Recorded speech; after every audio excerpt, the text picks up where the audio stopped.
तो delegation of authority के अंदर हम पहले सबसे पहले बात कर लेते हैं हम एलिमेंट्स क्या होते हैं। हमारे 3 एलिमेंट्स हमको स्टडी करने हैं, रिस्पॉन्सिबिलिटी, अथॉरिटी और थर्ड है अकाउंटेबिलिटी।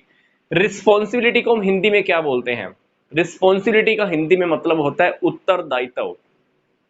जैसे ही हमने किसी को काम सौंपा, सामने वाले बंदे की अब ये ड्यूटी बन जाती है कि उसको जो ऑर्डर मिला है उसी के अकॉर्डिंग एज पर उसको वो काम करना है। ये उसकी अब रिस्पॉन्सिबिलिटी है। इट इज ए ऑब्लिगेशन, मतलब it is a commitment of a subordinate to properly perform the assigned duty. मतलब जिस भी पर्सन को, जिस सबऑर्डिनेट को हम काम देते हैं तो वो उसकी अब एक कमिटमेंट बन जाती है कि वो काम को उसी तरीके से पूरा करेगा जैसे हमने उसको काम करने के लिए कहा गया है। मतलब it is a commitment of a subordinate to properly perform, मतलब काम को प्रॉपरली तरीके से करेगा। असाइंड ड्यूटी, हमने उसको जो भी ड्यूटी असाइन की है वो उसको उसी तरह से निभाने वाला, ये उसकी जिम्मेदारी बन जाती है ना। अब बात आती है अथॉरिटी क्या होती है। अथॉरिटी का मतलब होता है पावर टू डिसाइड।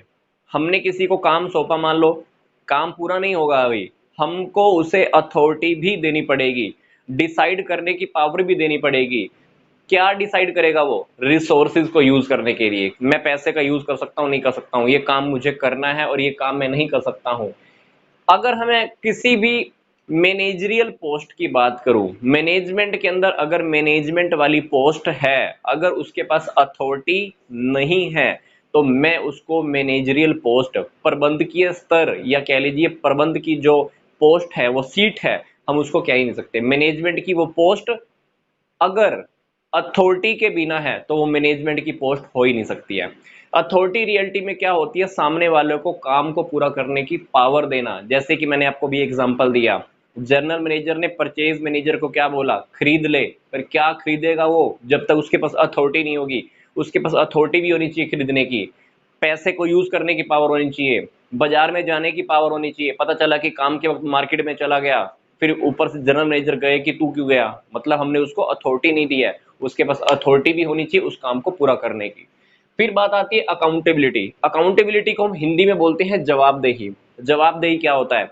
जब हमने किसी को काम सौंपा, उसको अथॉरिटी भी दे दी काम को पूरा करने की, अब उसकी जवाबदेही बनती है कि वो जवाब देगा कि काम पूरा हुआ या नहीं हुआ। जवाब किसको देगा?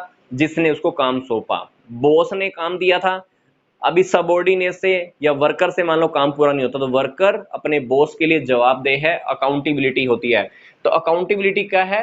Answerability of the subordinate to the superior for his work performance. अपने काम की परफॉर्मेंस के लिए हमको जवाब देना पड़ता है। किसको देना पड़ता है? जो पर्सन हमको काम सौंपता है। तो रिस्पॉन्सिबिलिटी उत्तरदायित्व, अथॉरिटी अधिकार देना काम को पूरा करने के लिए, अकाउंटेबिलिटी उस काम को होने या ना होने के लिए हमको जवाब देना है। किसको देना है? अपने बॉस को जवाब देना है। तो जब भी डेलीगेशन ऑफ अथॉरिटी होती है, जब भी हम भारों का अर्पण करते हैं, अपना काम जब हम और किसी को सौंपते हैं, तो ये 3 चीजें अपने आप ही आ जाती हैं। पहली होती है रिस्पॉन्सिबिलिटी, उसको वैसे ही काम करना पड़ेगा, हम उसको अधिकार देते हैं, काम पूरा होगा या नहीं होगा उसको जवाब भी देना पड़ता है अपने बॉस को।